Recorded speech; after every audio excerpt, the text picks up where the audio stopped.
Մայիսի 15-ի լույս 16-ի գիշեր Ղարաբաղի ադրբեջանական հակամարտ զորքերի շփման գծում իրադրությունը համեմատաբար հանգիստ է եղել։ Հակառակորդը շարունակել է խախտել կրակի դադարեցման պայմանավորվածությունը, հիմնականում օգտագործելով տարբեր դրամաչափի հրաձգային զինատեսակներ։ Պաշտպանության բանակի առաջապահ զորամասերը պահպանել են կրակի դադարեցման պայմանավորվածությունը եւ շարունակել վստահորեն իրականացնել մարտական դիրքերի պահպանություն։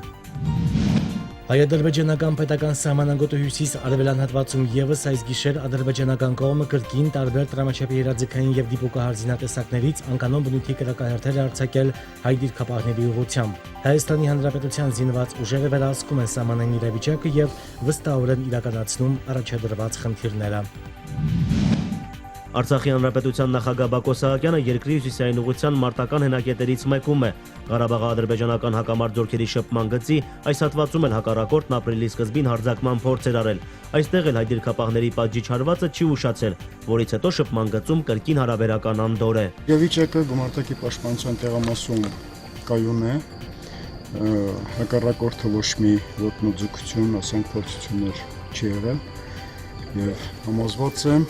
որ չի էլ կարող լինի։ Երկրի ղեկավարին հետաքրքրում են դիրքապահների կեցության պայմանները, ծառայության կազմակերպման ձևն ու սպառազինության համալրման գործընթացը։ Պատասխանները Բակո Սահակյանը նախընտրում է հենց առաջնագծում կանգնած զինվորից ստանալ։ Նախորդ ամիս ռազմական ակտիվ գործողությունների ընթացքում այս տարածքից են հայ դիրքապահները խոցել ադրբեջանական բանակի ուղղաթիռներից մեկը։ Կար ժամանակ անց դիրքերում էին նաև կամավորները, այսպես էլ շարունակում են հերթապահությունը։ Ամեն օր միասին նույն հերթափոխը, միասին նույն ծառայություն անում մեկ զինվորի հետ։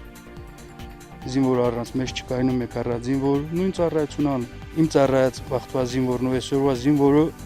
նախ դրանց մարտական ոգին ավելի ծիք է։ Դրանց մարտական պատրաստությունը եւ ամեն ինչ մի հատ հաճույք։ Զինվորին կողքին կանգնել է հայրենիք պահել։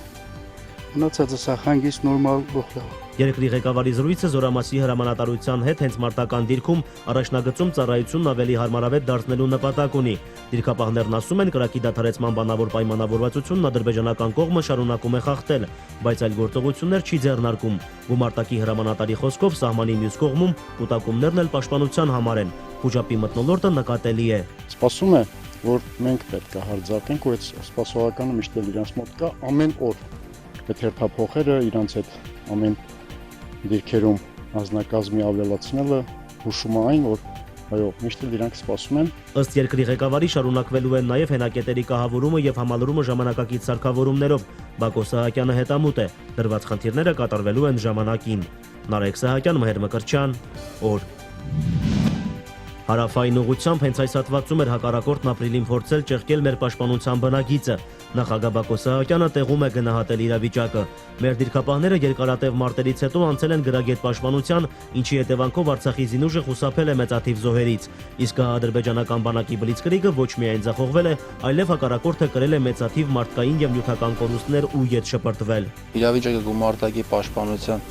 շրջանում մնում է կայուն, հակառակորդը հրադադարի խախտումներ կատարում է հաճախակի, սակայն նրա կատարած յուրաքանչյուր ոտնձգության համար համարժեք պատասխան է ստանում։ Հրաձգային գումարտակում անգամ հակառակորդի կրակոցներից են տարբերում, թե որքանով են դրանք նպատակային։ Մեր առաջապահ ստորաբաժանումներն ըստ այդմ գնահատում են իրադրությունն ու հարկեղած դեպքում պատժում սադրանքների համար։ Աշխատանքային այցի ընթացքում երկրի ղեկավարն ուշադրություն է դարձրել նաև մարտական դիրքերում տարվող մեծածավալ աշխատանքներին։ Ուժեղացված են գիշերային եւ ցերեկային դիտարկման միջոցները, ամեն ինչ վերահսկում են դիրքապահները։ Հակառակորդը ապրիլյան դեպքերի ժամանակ ստացել է լուրջ պատասխան, չնայած նրանք պատրաստած են եղել հատուկ խմբերով, ջոկատայիններով եւ նրանց դիմավորել է մեր 18-20 տարեկան պատանի երիտասարդները։ Ստեղծված իրավիճակում ռազմական գերատեսչության աշխատանքները կազմակերպվում են Գերագույն գլխավոր հրամանատարի անմիջական վերահսկողությամբ։ Կատարվածի եւ անելիքների մասին արդեն սեղանի շուրջ Պաշտպանության բանակի զորամիավորումներից մեկում նախագահի հրավիրած խորհրդակցությանը։ Նարեկ Սահակյան, Մհեր Մկրտչյան, օր։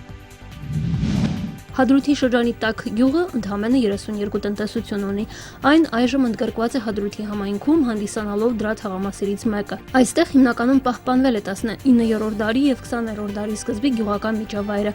Դա էր այն հիմնական պատճառներից մեկը, որ 2015 թվականին էկոնոմիկայի նախարարությունը պատվիրեց տաքի պատմամշակութային հիմնավորման նախագիծը։ Երկրորդ հանգամանքը այն է, որ տաք գյուղի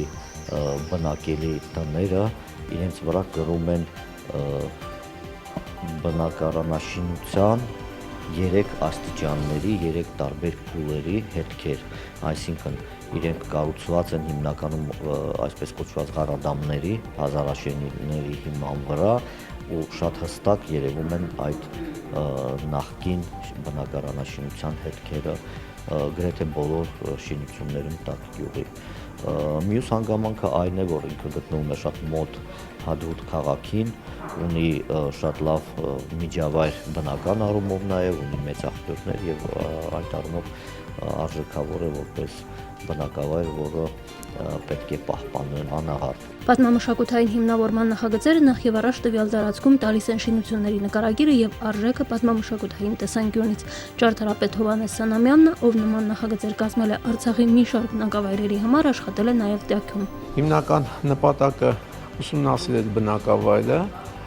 իր պատմությունը, զարգացման էտապները, ֆիքսել այդ էտապներում առաջացած արժեքները,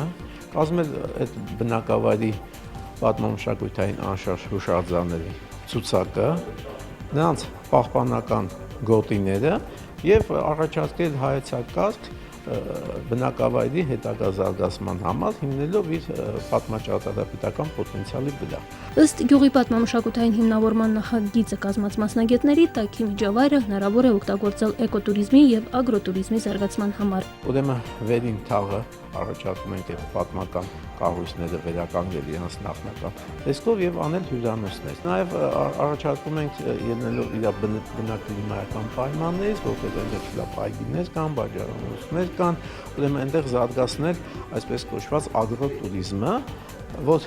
զբոսաշրջիկները գալիս են, հենց այդ տներում ապրում են, բնակիչների հետ զբաղվում են տնտեսական մթերքների արտադրությամբ, հողերի մշակմամբ, վերարտադրությամբ։ Տաքի պատմամշակութային հիմնավորման նախագիծն այսօր հավանության արժանացավ, իսկ սա նշանակում է, որ Տաքում մանրամասն հատակագծման եւ կառուցապատման ապագա նախագծերը պետք է համապատասխանեն այդ փաստաթղթին։ Տեղական ինքնակառավարման մարմինը այդ մասին ծանոթվելու է։ Գյուղի վերականգնումը իրականացվելու է ըստ հնարավորությունների ու այստեղ նաև իհարկե շատ կարևոր է այդ բնակելի տների սեփականատերերին համոզել, որ կառուցումը իրականացվի համաձայն պատմամշակութային հիմնավորման նախագծի։ Նախագծի ընդունումը սակայն չի նշանակում, որ վաղվանից Տաքում ինչ-որ աշխատանքներ են սկսվելու կամ այն անմիջապես ազդելու է բնակիչների առօրյային։ Տաքի զբոսաշրջային էկոմիջավայրի վերածելու գաղափարը կարող է իրագործվել մեծ ներդրումների արդյունքում, իսկ մինչ այդ պատմամշակութային հիմնավորման նախագիծը հնարավորություն է տալու խուսափել պատմական միջավայրի աղճատումից։ Լուսինե Հավանեսյան, Մերժան Հայրապետյան, օր։